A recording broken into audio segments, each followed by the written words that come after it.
मंगलम भगवान वीरो मंगलम गौतमो गणी मंगलम कुंद कुंदार्यो जैन धर्मोस्तु मंगलम सर्वमंगल मांगल्यम सर्वकल्याणकारकम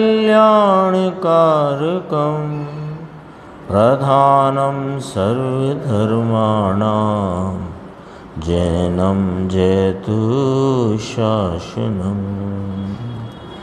मैं नमो तीर्थनायक को, नमो ओंकार वाणी को, नमो उन कुंद प्रभु को जिन्होंने ओंकार धारण की।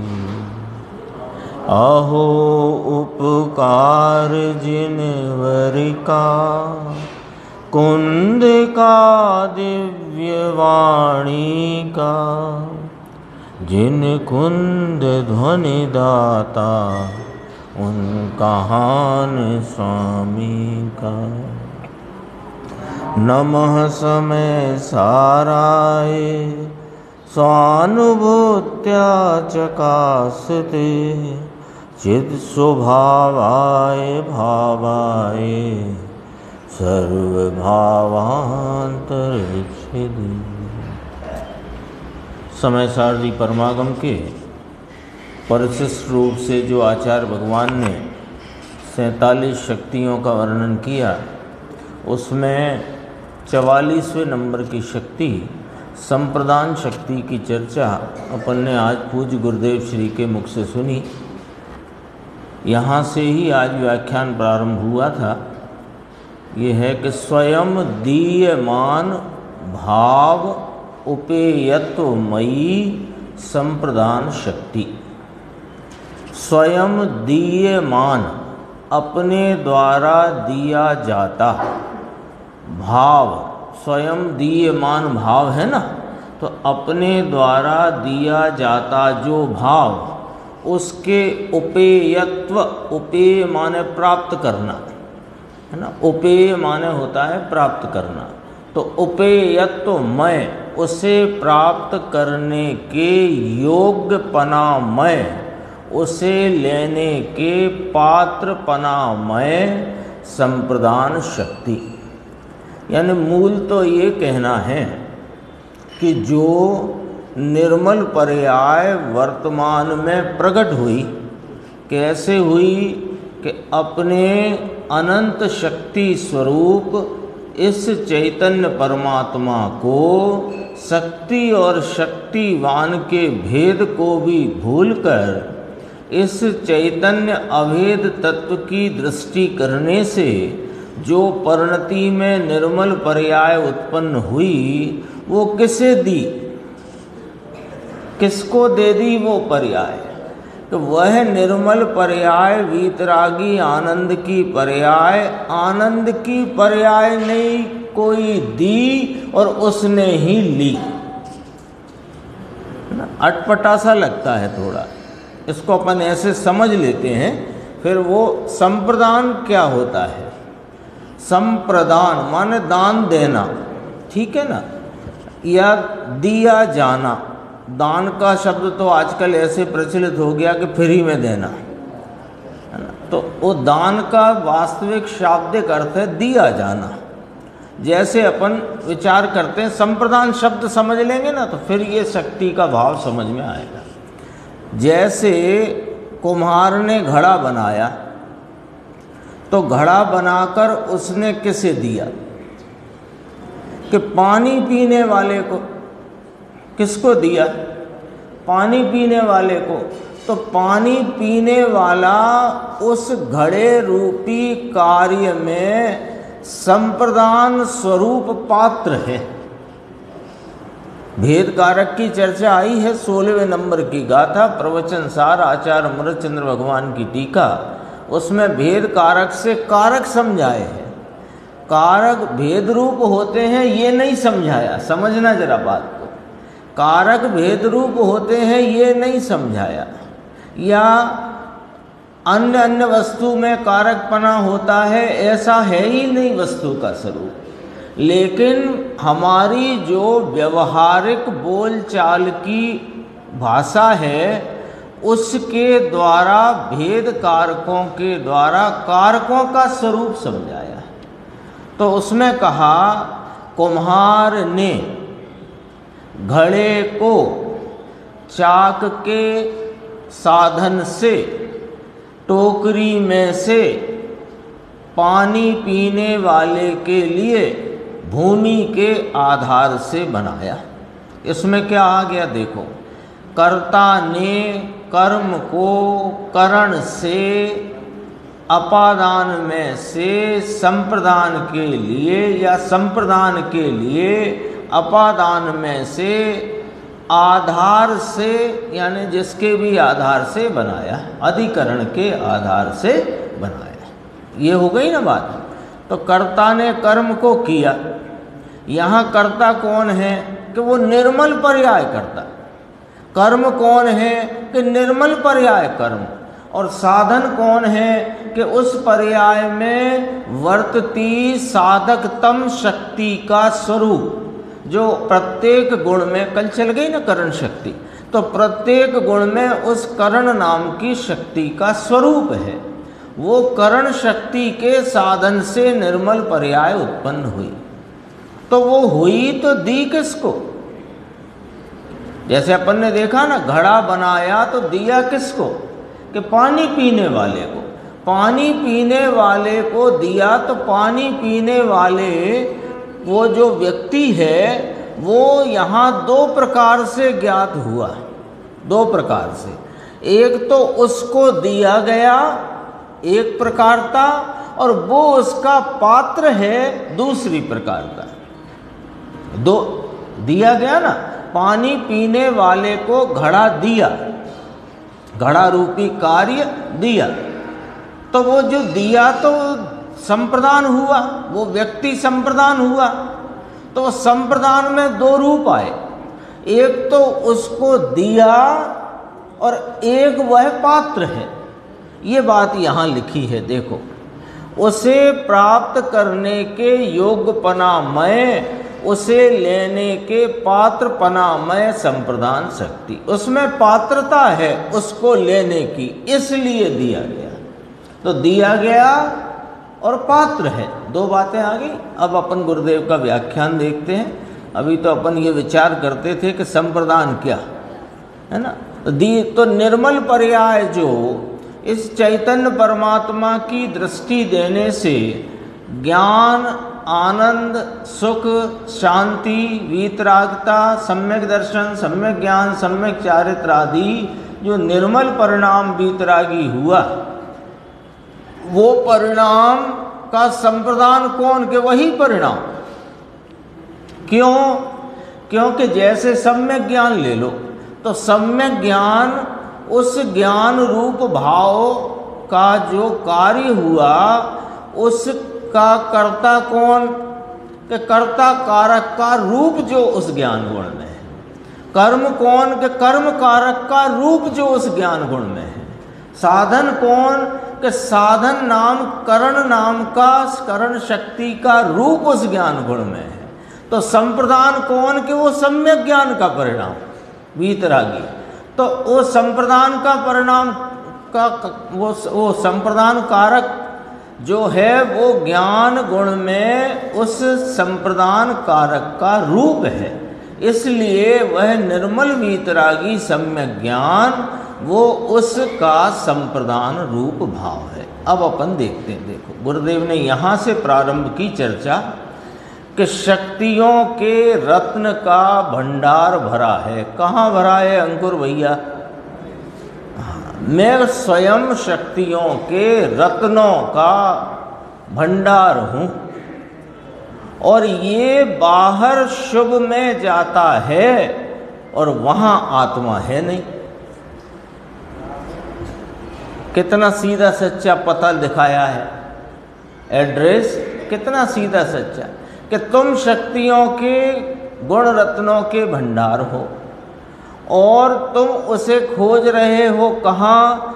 कषाय की मंदता वाले शुभराग में, और वहाँ आत्मा है नहीं। तो जहाँ है नहीं वहाँ खोजने से कितनी देर में मिल जाती है चीज़? जो चीज़ जहाँ है नहीं, आपने अपने दुकान की चाबी मान लो पहले नंबर के कमरे में रखी है, तो वो पहले नंबर के कमरे में ही मिलेगी। शेष 5 कमरों में कितनी देर ढूंढे कि वो मिल जाए? मिलेगी नहीं ना। क्यों नहीं मिलेगी? कि है नहीं। तो जहाँ है वहाँ देखो तो मिलेगी। ये वाली बात यहाँ कहना चाहते हैं। देखो आगे स्पष्ट करते हैं, दया में, दान में, भक्ति में, काम विषय वासना, इसमें जो तुम शोधने जाते हो, खोजने जाते हो, तो वहाँ तो आत्मा है नहीं, वहाँ तो दुख है। मिल जाएगा। जहाँ जो होगा वही मिलेगा ना। नमक में मिठास नहीं है, और नमक में मिठास खोजते रहो तो मिलेगी नहीं, पर कुछ तो मिलेगा। कि हाँ मिलेगा। खारापना मिलेगा कि नहीं मिलेगा? खारापन मिलेगा कि नहीं मिलेगा? ऐसे ये वाली बात क्यों कही जा रही है? इसका वजन देखना क्यों कही जा रही है। हमको लगता है कि चलो ठीक है, शुभराग में आत्मा तो नहीं मिलेगा, लेकिन शुभराग करने में या शुभराग रूप प्रवर्तने में नुकसान भी क्या है, ऐसा अपने को लगता है। तो उसका यहाँ स्पष्टीकरण आता है कि भाई वहाँ आत्मा है नहीं, तो वहाँ आत्मा मिलेगा नहीं। एक बात, वहाँ नहीं मिलेगा, चलो मान ली आपकी बात, पर कुछ तो मिलेगा। कि हाँ मिलेगा दुख। क्यों? कि वो दुख रूप भाव है तो दुख मिलेगा। नमक में मिठास नहीं मिलेगी, चलो ठीक है, पर कुछ तो मिलेगा। कि हाँ मिलेगा ना, खारापन मिलेगा। ऐसे शुभ राग की वृत्ति में जो हम किसी ना किसी रूप से लाभ, मदद या सहारा मानते हैं, तो वह हमारी मान्यता इसलिए एकदम व्यर्थ है, क्योंकि वहाँ वही मिलेगा जो उसमें है, और वहाँ वह मिलेगा ही नहीं जो उसमें नहीं। अब तय तुमको करना है कि तुम्हें सुख स्वरूप आत्मा चाहिए है कि दुख चाहिए। दुख चाहिए तो शुभ राग की उपादेयता रखो, झंडा ऊंचा रखो, और सुख स्वरूप आत्मा चाहिए तो इसको यहां खोजो कि जहां वह है। ये 3-4 पंक्ति बहुत, अभी तो चर्चा नहीं करी गुरुदेव ने संप्रदान शक्ति की, तो अभी तो प्रवचन शुरू किया, उसमें ही कितना अपने को करुणा से बात को सामने रखा। देखो गजब की बात है। शुभ भाव में भी खोजने जाओगे तो शुभ भाव भी दुख है। वहाँ कहाँ आत्मा है उसमें?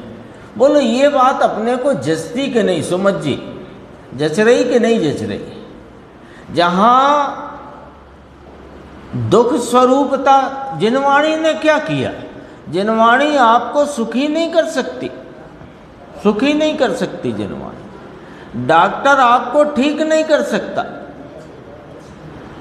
डॉक्टर आपको बता सकता है कि क्या पथ्य है, क्या अपथ्य है, किसका सेवन करना, किसका नहीं करना, और आपके को रोग क्या है और रोग का इलाज क्या है, ये बता सकते हैं डॉक्टर। बताओ इससे ज़्यादा क्या कर सकते हैं? तो ये है ना, महावीर भगवान के लिए अपने कविवर भागचंद जी हुए ना ईसागढ़ में, उन्होंने लिखा है, तुम वैद्य हो निरपेक्ष जग में मोह से आरोग्य को, कि आप ही वैद्य हो, मोह रूपी बीमारी से, आरोग्य माने रोग को दूर करना, तो मोह रूपी रोग को दूर करने या उपचार के लिए आप ही निरपेक्ष वैद्य हो। तो अब भगवान क्या करेंगे? जिनवाणी क्या करेगी? भगवान माने जिनवाणी। तो जिनवाणी क्या करेगी? कि जिनवाणी बस इतना करेगी कि आपको बताएगी कि आप स्वयं सुख स्वरूप हो और रागादि भाव दुख स्वरूप हैं, चाहे वे शुभ राग रूपी मंद कषाय हो, वो कषाय रूप दुख रूप है और तुम सुख स्वरूप हो। अब फैसला आपको करना है। पथ्य क्या अपथ्य क्या सामने आ गया ना। अब फैसला आपको करना है कि पथ्य का सेवन करना चाहिए और अपथ्य का सेवन छोड़ना चाहिए, तो रोग दूर हो जाएगा। ये फैसला अपना है। डॉक्टर ने पर्चा लिख दिया, पर्चा लेके आ गए घर, रख दिया अलमारी में, दवाई लिखी थी उसमें 4 प्रकार की, खाई। अरे हम तो दिखाने गए थे, दिखाया आए, अब ठीक कब हो गए? ऐसी स्थिति न बन जाए, इसलिए कहा यहाँ तो आत्मा ज्ञायक स्वभाव, यह सामान्य स्थिति से वर्णन किया। ये जो अभी 4 पंक्ति में बात करी, इस ज्ञायक भाव में अनंत गुण रूपी शक्ति पड़ी है। 43 अपनी चली है, अब 44वीं की चर्चा है, नीचे देखना। कहते हैं अनंत शक्ति में एक संप्रदान नाम की शक्ति है, उसका कार्य क्या? अभी अपन ने देख लिया थोड़ा सा विचार करके, उसी लाइन पे अब गुरुदेव का अपन जो यहाँ पर व्याख्यान है, जो इसमें स्पष्टीकरण है, वो देखेंगे कि जिसने द्रव्य स्वभाव की दृष्टि की हो, कैसे करी हो? अब देखो, जिसने द्रव्य स्वभाव की दृष्टि की हो, अच्छा साहब कैसे की? तो कहा निमित्त से दृष्टि उठाकर, हटाकर, शुभ राग के विकल्प हैं उनसे भी दृष्टि उठाकर, नाम हटाकर, एक समय की वर्तमान जो प्रगट पर्याय है उससे भी दृष्टि हटाकर, ये सीधा सच्चा काम है। ये उपयोग स्वरूपी आत्मा और उपयोग के प्रवर्तन के लिए 2 दिशा हैं बस। एक दिशा इस सहजानंद ज्ञानानंद स्वरूप की तरफ की, और दूसरी दशा पर्याय में वर्तते राग और राग के निमित्त, है ना। यानी इसे संक्षेप में कहें, ये तो विस्तार कर दिया, संक्षेप में कहें तो 2 दिशा, एक स्वसन्मुखता की, एक परसन्मुखता की। इसी को दूसरे शब्दों में कहें, एक अपने द्रव्य स्वभाव की, एक पर्याय भाव की। अब पर्याय भाव का विस्तार करें तो पर्याय माने एक समय की वर्तती हुई हीनादिक अवस्था, उस अवस्था में वर्तता हुआ राग और राग के निमित्त, ये पूरी ये इसकी परंपरा कहो कि इसका कुटुंब खड़ा हो गया, पर्याय का कुटुंब। और इसका कुटुंब अनंत शक्ति स्वरूप।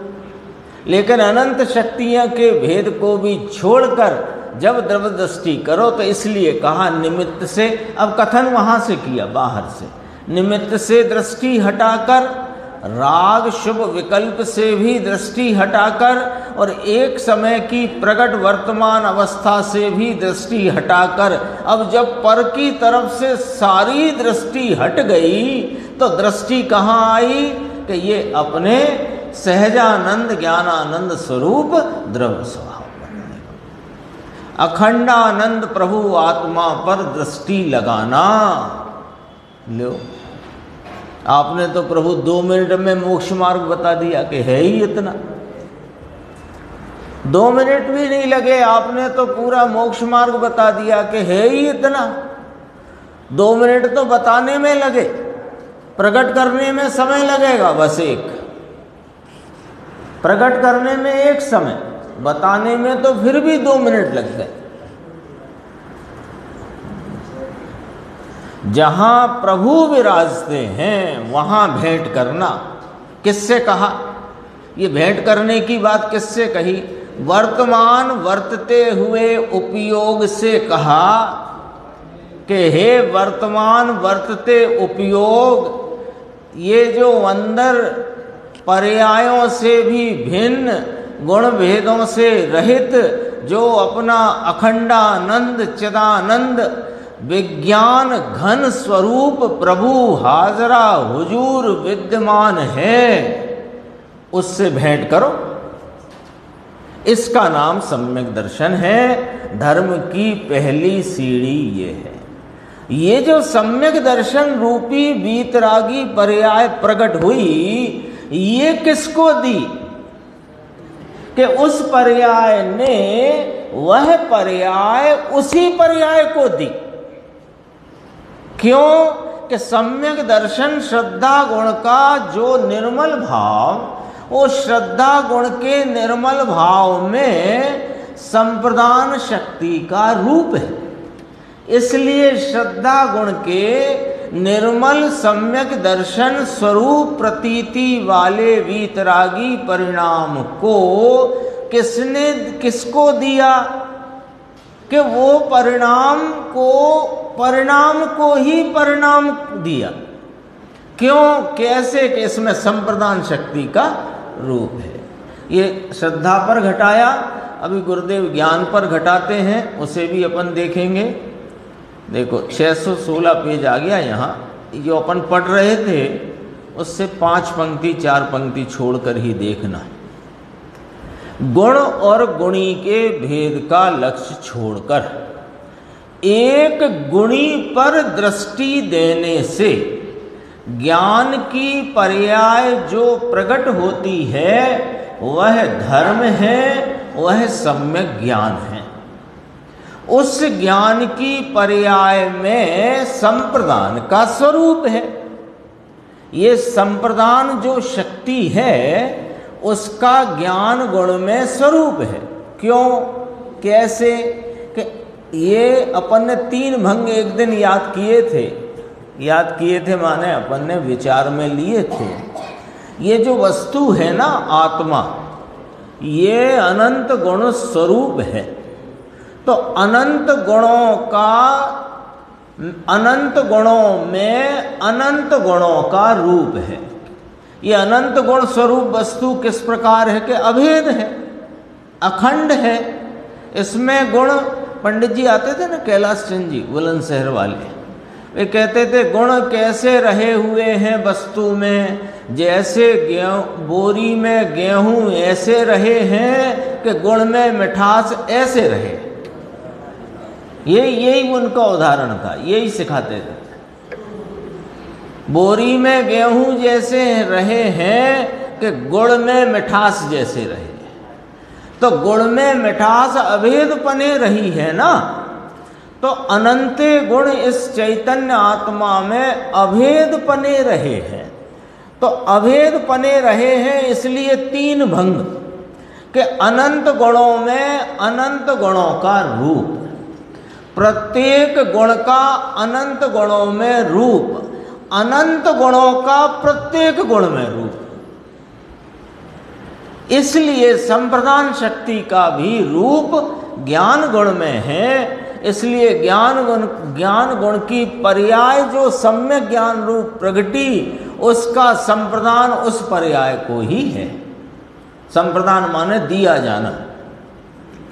इस कारण से वर्तमान निर्मल पर्याय की पात्रता अपनी और निर्मल पर्याय को लेने वाला भी स्वयं। आत्मा दाता और आत्मा पात्र। लक्ष्मी देने वाला दाता और लेने वाला गरीब, ये वाली बात आत्मा की नहीं।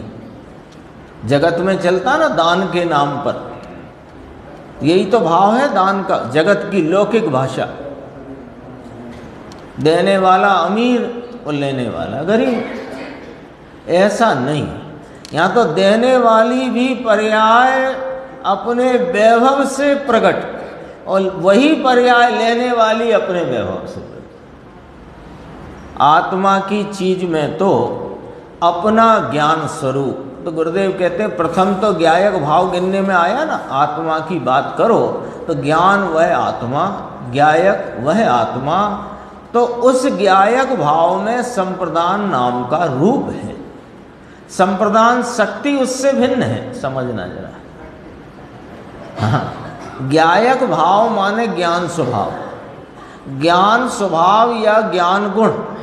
ज्ञान गुण में से संप्रदान गुण भिन्न है, लेकिन ज्ञान गुण में संप्रदान शक्ति का रूप है। आ गई बात ख्याल में?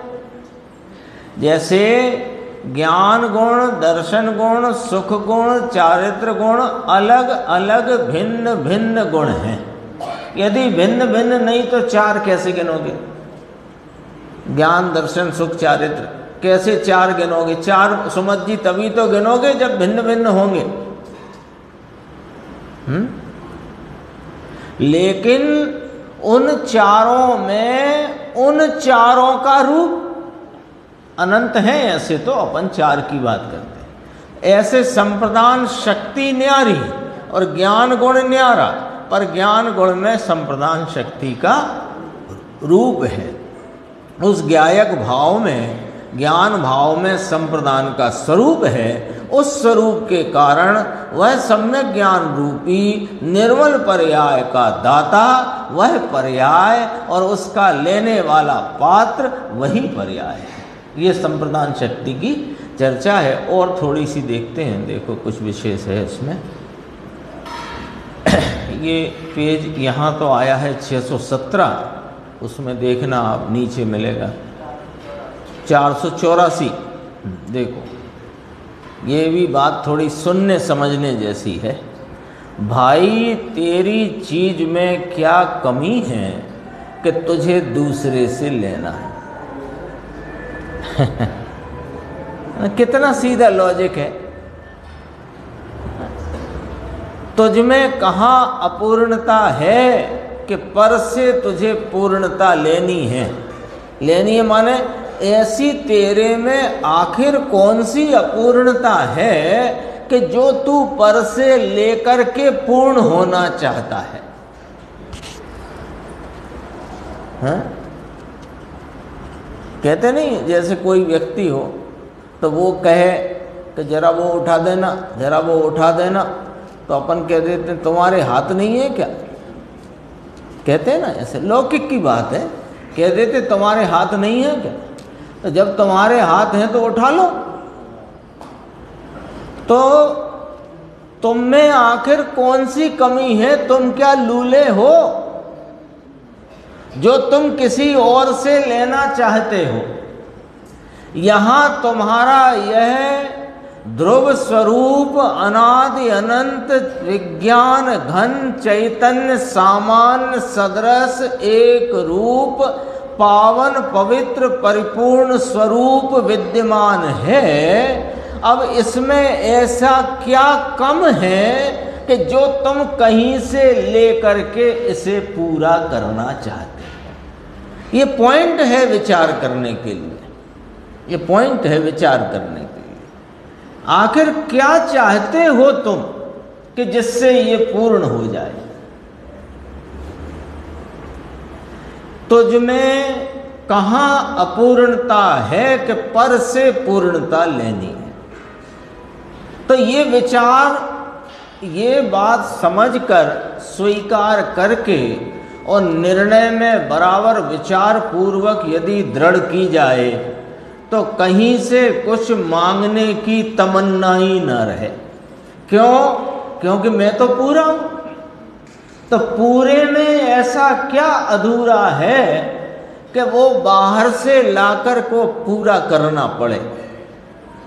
देखो ये केवल ज्ञान की पर्याय भी अब साध्य अवस्था की बात करते हैं, है ना। अवस्था की बात, वस्तु तो पूरी है, अब अवस्था की बात करते हैं कि यह केवल ज्ञान की पर्याय भी संप्रदान का ज्ञान में रूप होने से, अब जरा देखना, बड़ी गजब की बात कही यहाँ पर, केवल ज्ञान की पर्याय भी संप्रदान का ज्ञान में रूप होने से केवल ज्ञान की पर्याय देने वाले आत्मा ने अपने द्वारा दी है।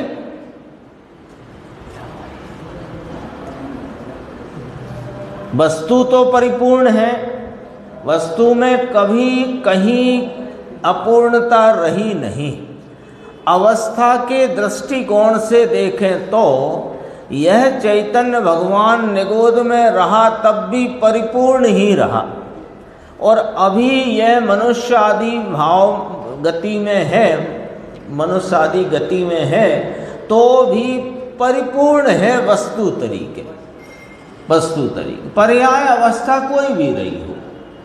अब अवस्था को विचार करते हैं कि आपने साहिब कहा भगवान आत्मा, चैतन्य भगवान, परिपूर्ण तत्व, तो हमने मान ली बात, लेकिन वे जो परिपूर्ण विराजते हैं वे अनंत सुख में विराजते हैं और मैं दुख में विराजता हूं।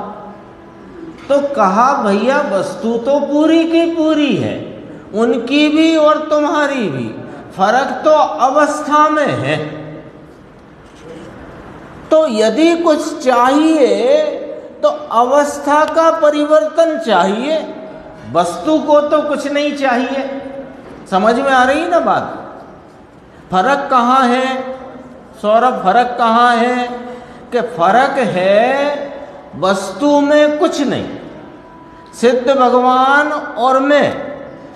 अरे मैं क्या, वो आता ना, जो निगोद में सोही मुझ में सोही मोक्ष मझार।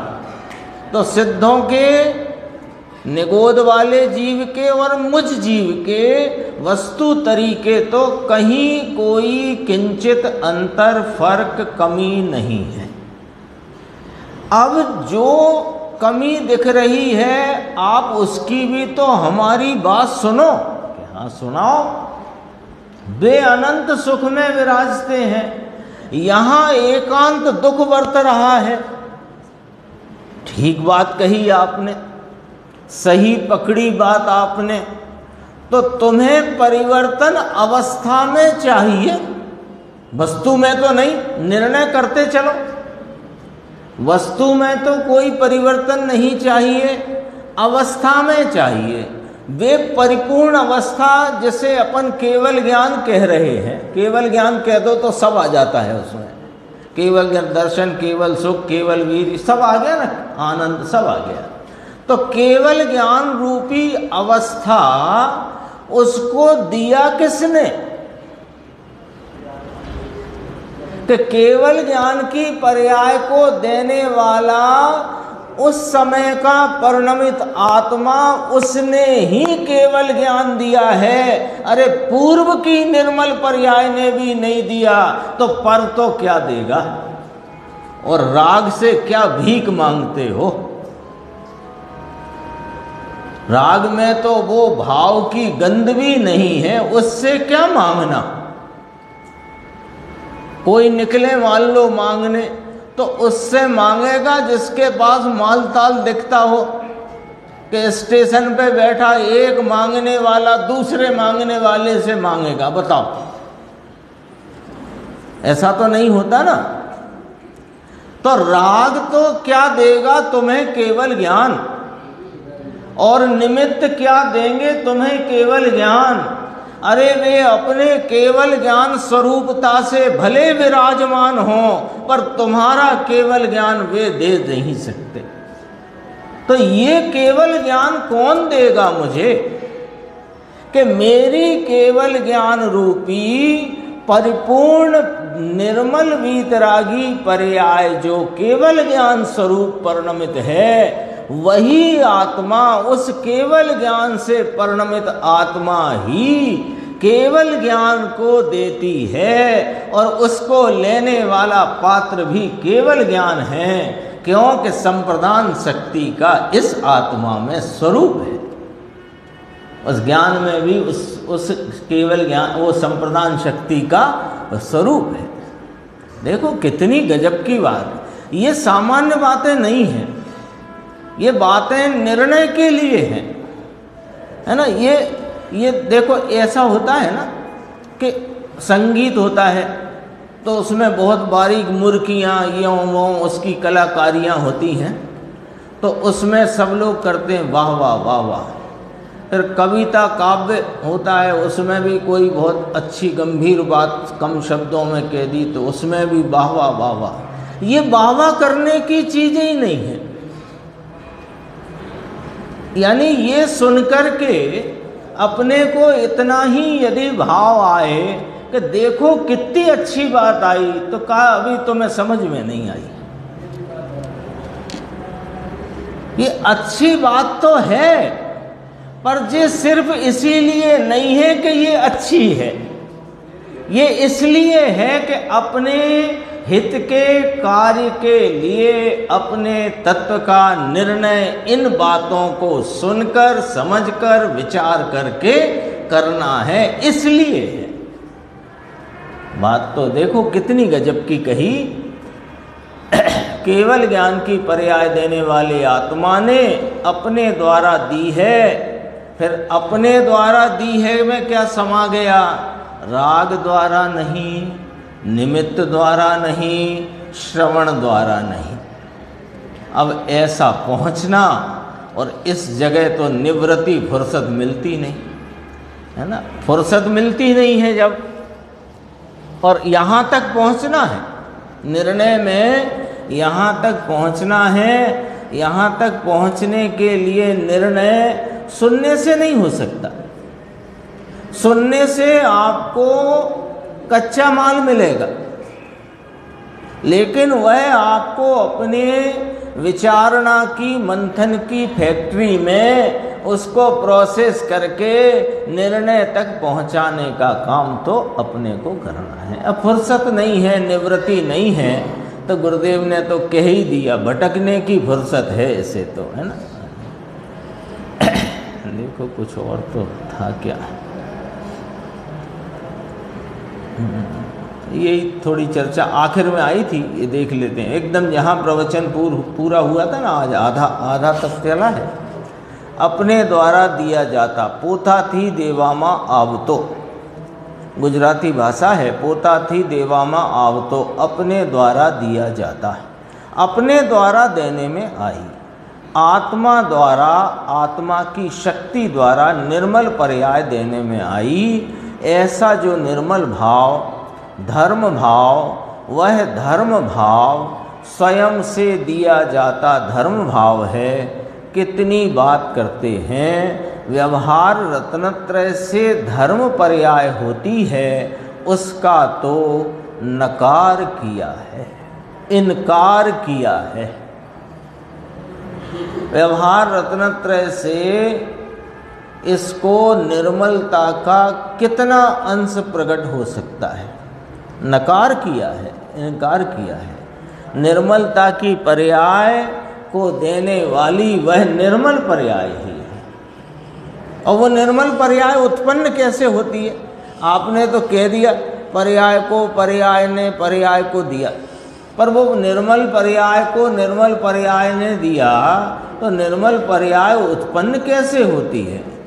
कि निमित्त और राग और पर्याय और गुण गुणी के भेद को छोड़कर जो एक अभेद अखंडानंद की दृष्टि करे, तो जो दृष्टि करती पर्याय है वो ही निर्मल है। जो दृष्टि करे वो फिर दूसरी निर्मल आती है, ये ही नहीं, वो दृष्टि करती पर्याय ही निर्मल पर्याय है। ये चर्चा अपनी आज की जो चली थी उसमें से थी। ज्ञान गोष्ठी की चर्चा अपन देखते हैं। 387 नंबर का प्रश्न है। कल अपन ने प्रश्न अकेला पढ़ा था।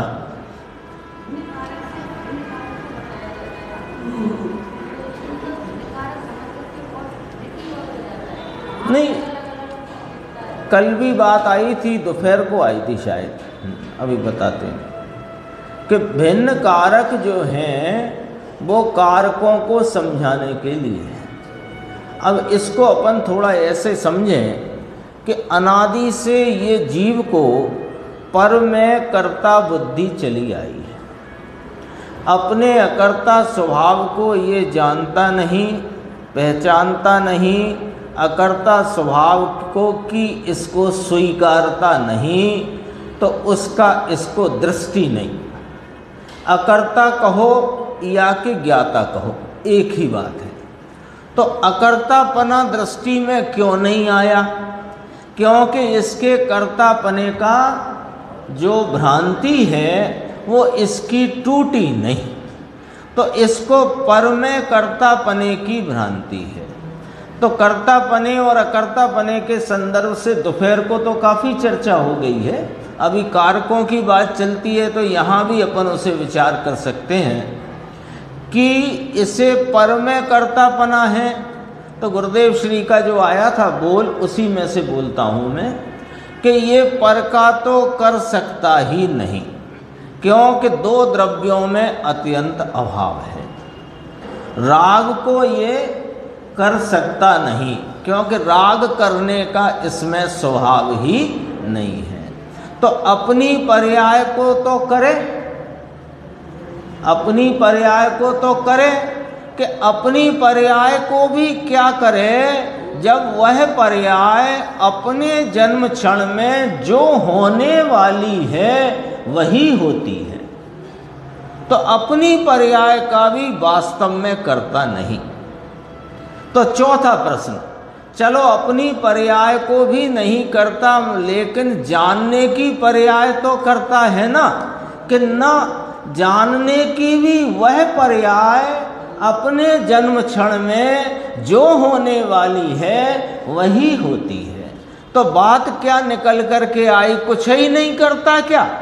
कि ये कुछ नहीं करता, इसीलिए ये ज्ञाता है और ये ज्ञाता स्वरूप से रहा हुआ है बस। तब भी, अब इतनी तो बात हो गई वस्तु स्वरूप की, तब भी इस अनादि के कर्तापने की बुद्धि से भ्रमित इस जीव को उठे बिना रहता नहीं कि आय कार्य रूप तो हुई है ना, तो किसने की? बिना कर्ता का कार्य हम कैसे स्वीकार करें? तब कहते हैं कि तुम्हें जो 6 प्रश्न उठते हैं, उन 6 प्रश्नों का समाधान हम इस प्रकार करते हैं। 6 प्रश्न समझ गए कौन से? वो भी बताते हैं। कर्ता, कर्म, करण, संप्रदान, अपादान, अधिकरण। ये तो आ गई किताब की बात। अब इसे प्रैक्टिकल समझो। उस दिन दिया था उदाहरण, वही देते हैं। आप ड्राइंग रूम में बैठे हो मित्र के साथ, बगल में है किचन, आवाज़ आई कुछ टूटने की, तो आपने पूछा क्या हुआ? तो जवाब आया कि गिलास टूटा। कर्म क्या हुआ? कार्य। किसने तोड़ा? अगला प्रश्न आ गया वहीं से, अभी किचन में भी नहीं गए, वहीं बैठे बैठे पूछते हैं किसने तोड़ा? कैसे टूटा? साधन। किस पर से टूटा? कैसे टूटा? हाथ लगने से टूट गया, कोहनी लगने से टूट गया। किस पर से टूटा? प्लेटफॉर्म पे रखा था किचन के, तो उस पे से टूटा। अच्छा, टूट के कहाँ गिरा? कि वो झाड़ रहे हैं, सफाई के लिए काम है, तो वो सफाई हो रही है, या टूट गया, चूरा हो गया। किस आधार से? कि वो भूमि के आधार से, आदि। ये जवाब आए। ये जवाब जब तक नहीं आए तब तक ड्राइंग रूम में बैठे भाई साहब को चैन नहीं पड़ा। ऐसे ये अनादि के कर्तापने की भ्रांति से पीड़ित भाई साहब को चैन नहीं पड़ता कि आखिर ठीक है, अपने जन्म क्षण में जो होने वाली है वही पर्याय हुई है, लेकिन पर्याय करी कौन ने? पर्याय का साधन क्या? किसके लिए हुई? किसमें से हुई? किस आधार से हुई? तो सुनो, पर्याय का कर्ता पर्याय, पर्याय का कर्म पर्याय, पर्याय का साधन पर्याय, पर्याय का संप्रदान पर्याय, पर्याय का अपादान पर्याय, पर्याय का अधिकरण पर्याय। क्यों? क्योंकि पर्याय अपने जन्म क्षण में अपने षटकारकों से परिणमती हुई जो होने वाली है वही होती है, इसलिए बात है। भिन्न कारक से तो कारकों को समझाया, कर्ता ने कर्म को करण से, कब संप्रदान के लिए अपादान से, अधिकरण के आधार से, ऐसे आता ना, हिंदी में ही आता है। उसमें एक और बढ़ जाता है, 7 होते हैं, वहाँ 7 होते हैं संबोधन कारक। इसमें भी 7वां आएगा, स्वस्वामी संबंध शक्ति के नाम, अपने शक्तियों के प्रकरण। देखो अपना 387 नंबर का प्रश्न है, ज्ञानी को तो दुख का वेदन होता ही नहीं है ना साहब। एक भाई साहब तो कहते ही थे कि ज्ञानी को कहाँ दुख का वेदन, सरदार शहर वाले तो गुरुदेव उन्हें याद करते थे ऐसे प्रकरण के समय पर, इसलिए अपने को मालूम है, अपन थोड़ी कोई उधर थे। ज्ञानी को तो दुख का वेदन होता ही नहीं है ना, ऐसा प्रश्न है। उत्तर सुनना, ज्ञानी को भी जितना राग है उतना दुख है, क्योंकि राग तो दुख रूप ही है ना। वो दही है ना, दही अपन खाते हो दही, तो दही में चीनी डाली, शक्कर, तो मीठा स्वाद आता है। अब उसमें खारा भी, उसमें यदि तुमने 2 चुटकी भी नमक, 1 चुटकी भी डाला होगा तो वो तो खारापन ही देगा ना, कि शक्कर के साथ होने से मीठा देगा। आ गई ना बात समझ? ऐसे समझो, ज्ञानी को भी स्वरूप के आलम्बन से, ज्ञानी माने जिसको स्वरूप का आलम्बन वर्तता है, ऐसे ज्ञानी को भी जितना राग है उतना दुख है। ज्ञानी को जितनी कषाय है उतना दुख का वेदन भी है। स्पष्ट कर दिया। आगे कहते हैं, शास्त्र में जो यह कहा है कि ज्ञानी को दुख का वेदन नहीं है, वह तो श्रद्धा के जोर के अथवा श्रद्धा के बल की अपेक्षा से कहा है। एक तरफ तो ऐसा कहते हैं, चौथे गुण स्थान में बंध है ही नहीं, निर्बंध कहा ना ज्ञानी को, अपने आत्मा के प्रतीतिवंत ज्ञानी साधक को निर्बंध कहा। और फिर ऐसा भी कहते हैं कि 10वें गुण स्थान तक बंद है और 14वें गुण स्थान तक संसारी है। 10वें गुण स्थान तक बंद बताया कि नहीं बताया, और चौथे गुण स्थान में निर्बंध बताया। ये कौन सा मामला है कि देखो कि जीव की परिणति में वर्तता राग और उसके निमित्त से होता बंध, इसकी यदि तौल करोगे तो 10वें गुण स्थान तक अबुद्धि पूर्वक का राग है और उसके निमित्त से बंध है। और उस राग में ज्ञानी की का एकत्व, स्वामित्व, कर्तव्य और कर्तृत्वपना टूट गया है। इसलिए जिसमें उसका एकत्व ही नहीं, जिसमें उसका स्वामित्व ही नहीं, उसके निमित्त से होने वाला बंध भी उसका नहीं, तो निर्बंध कहा। और 14वें गुण स्थान तक संसारी कहा। जब 14वां गुण स्थान से पार हो जाते हैं तब सिद्धत्व की प्राप्ति होती है और संसारी पने का नाम वहां जाकर के विलुप्त होता है। तो कहते हैं जहां जिस अपेक्षा से कथन शास्त्र में किया गया हो उसे उसी अपेक्षा से समझना चाहिए। अगला देखो, ये भी प्रश्न बहुत गंभीर है। सम्यक दृष्टि के 3 कषाय विद्यमान हैं।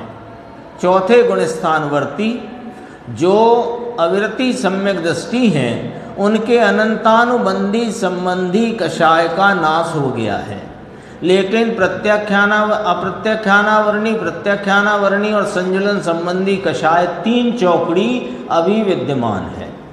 तो कहते हैं सम्यक दृष्टि के 3 कषाय विद्यमान है, तो उसे नरक में दुख ज़्यादा है कि स्वर्ग में दुख ज़्यादा है, ये पूछा है ना। कुछ अपन ऐसे कुछ सम्यक दृष्टियों को जानते हैं जो कुछ स्वर्ग में है और कुछ नरक में है।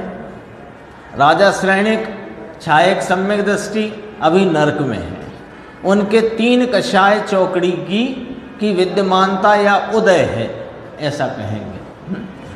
और कुंद आचार्य देव उनके 1 कषाय चौकड़ी का अभाव है, 3 कषाय चौकड़ी का उनको भी उदय है। अब आचार्य नहीं है, अब देव है, अभी देवगति में है तो देव है। अब पूछा ये है साहब कि नरक में दुख विशेष है कि स्वर्ग में। अब श्रेणिक को ज़्यादा दुख है कि कुंद आचार्य के जीव को ज़्यादा सुख है कि दुख है, ऐसा पूछा गया है। उत्तर प्रश्न में अपन थोड़ा समय इसलिए खर्च कर लेते हैं कि प्रश्न समझ में आ जाए तो उत्तर का जो भाव है वो सीधा और जल्दी पकड़ में आता है। देखो, वास्तव में तो स्वर्ग और नरक इनके संयोग का दुख नहीं है, दुख संयोग का होता ही नहीं है। संयोग का दुख नहीं होता, संयोग से दुख नहीं होता। ये भी फार्मूला याद करो, माने निर्णय के लिए काम में लो। संयोग का दुख नहीं होता, संयोग से दुख नहीं होता। नरक में संयोग की बात करें तो बहुत प्रतिकूल संयोग हैं, वे संयोग दुख नहीं देते और उन संयोग से दुख नहीं होता। ठीक है, संयोग रहें, लेकिन यदि जीव उस संयोग रहने के काल में भी अपने स्वरूप का आलम्बन ले तो दुख होता नहीं। मुनिराज को उपसर्ग होता है, मालूम पड़ जाता है, और वे अपनी आत्मा से और चिपट जाते हैं और उन्हें उपसर्ग के काल में दुख नहीं होता है। और संयोग देखोगे आप तो क्या देखोगे कि लो पूरा का पूरा कंधा सियालनी खा गई, घानी में पेल दिया। तुम देख रहे हो घानी में पेल दिया संयोग, और वे वहां आनंद का भोग करते हुए केवल ज्ञान ले रहे। ज्ञानी है ना वे भी, उनकी अभी 3 कषायों का अभाव वर्तता है मुनिराजों का। यहाँ 3 कषाय उदयमान है, बस इतना फर्क है तो वे भी ज्ञानी है तो ये भी ज्ञानी।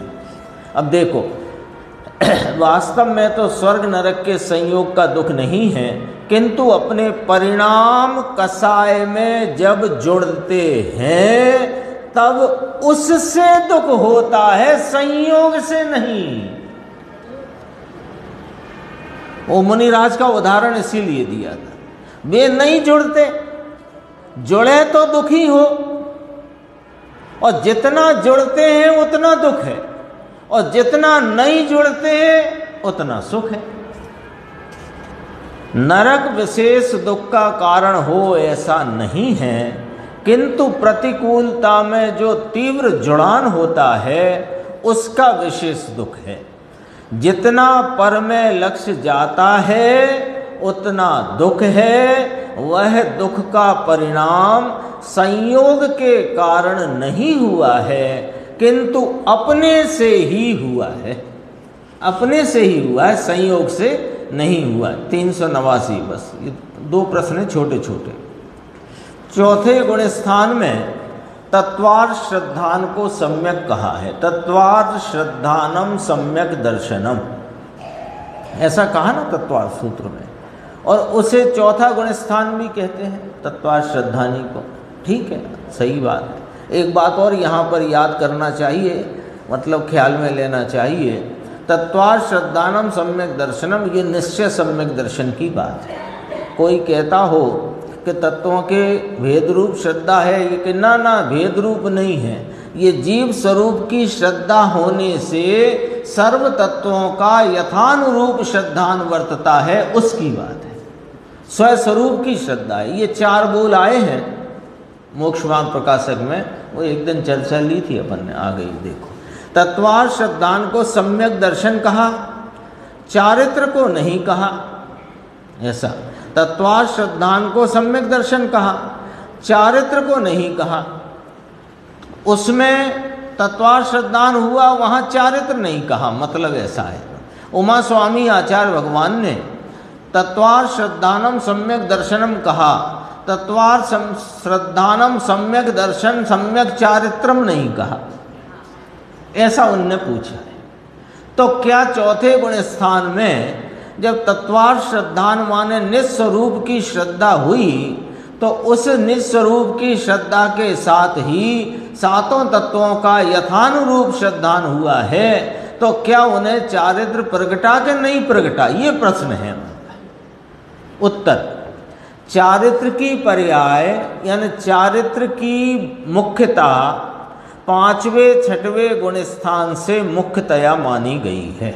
जहाँ से व्रत आदि का प्रारंभ होता है और जहाँ पंच महाव्रत आदि होते हैं, वहाँ पर चारित्र की मुख्यता गिनी जाती है। चौथे वाले को भी स्वरूपाचरण चारित्र प्रकट तो हुआ है, लेकिन उसे मुख्यता में नहीं लिया गया है। 390 चौथे गुण स्थान में अनुभव भी होता है या अकेली श्रद्धा ही होती है? तो कहा कि चौथे गुण स्थान में एकदम एक लाइन का जवाब है, लेकिन जवाब बहुत इसमें विस्तार मांगता है। चौथे गुण स्थान में आनंद के अनुभव सहित श्रद्धान होता है। 3 बातें ले ली, आनंद, अनुभव और श्रद्धा, 3 बातें ले ली। अब इसमें बीच वाली को पकड़ो। अनुभव माने संचेतन, तो संचेतन माने आस्वादन। आस्वादन के बिना श्रद्धा कैसे काम करेगी, अथवा आस्वादन बिना श्रद्धा कैसे परिणत होगी? तो अनुभव के बिना श्रद्धा का परिणमन होता ही नहीं। अभी भी है ना, अभी श्रद्धा चल रही है कि हाँ चल रही है, कैसी कि मिथ्या चल रही है। मिथ्या श्रद्धा किसके आधार पर चल रही है कि राग के वेदन में अपनत्व करती हुई चल रही है। तो वहाँ भी वेदन सहित है, मिथ्या में भी मिथ्या श्रद्धा भी वेदन सहित है। तो सम्यक श्रद्धान भी अनुभव सहित होता है। वहाँ आनंद का जो अनुभव यानी आनंद अकेले का नहीं है, अनंत गुणों की निर्मलता का आंशिक वेदन है, आनंद उसमें मुख्य है। तो कहा आनंद के अनुभव यानी संचेतन वेदन सहित श्रद्धान होता है। ये खुलासा किया, शेष चर्चा अपन आगे की स्वाध्याय।